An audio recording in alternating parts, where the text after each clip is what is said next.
ఈ రోజు ప్రభుత్వం ట్యాక్స్ తీసుకుంటుంది.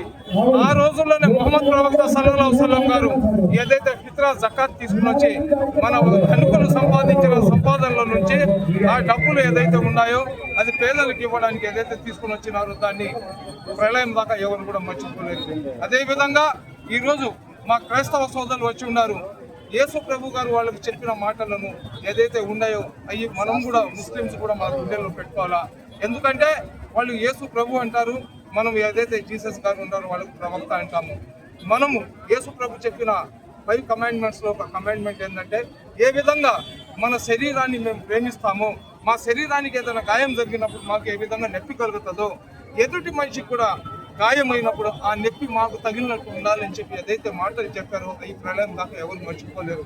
అదేవిధంగా హిందూ ధర్మంలో శ్రీకృష్ణ పరమాత్ముడు చెప్పిన మాట ఒకటి ఉంది. ఏదైతే మనకు హిందూ ధర్మం అకార్డింగ్ ఏదో కురుక్షేత్ర జరిగిందో, కురుక్షేత్ర యుద్ధం జరిగేటప్పుడు అర్జునుడు కౌరవులను ఏ విధంగా నేను హతమార్చాను అని చెప్పినప్పుడు శ్రీకృష్ణుడు చెప్పిన మాట ఒక్కటే, శ్రీకృష్ణ ఈ యుద్ధం ఏదైతే జరుగుతుందో రక్త సంబంధికుల మధ్య కాదు, ధర్మానికి అధర్మానికి మధ్య జరుగుతుంది.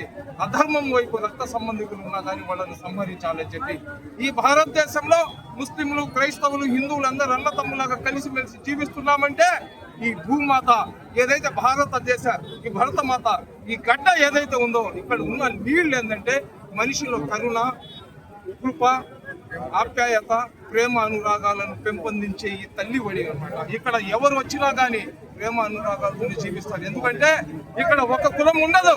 ఇక్కడ క్రైస్తవులు ఉన్నారు, ముస్లింలు ఉన్నారు, హిందువులు ఉన్నారు, దళితులు ఉన్నారు, బౌద్ధులు ఉన్నారు, జైన్లు ఉన్నారు, రకరకాల కులస్తులు ఉన్నారు. వీళ్ళందరినీ కూడా తమ బిడ్డల్లాగా చూసే ఈ భరతమాత కాబట్టి ఇక్కడ భారతదేశంలో మేమందరం కూడా సస్యస్థానంలో జీవిస్తున్నాము.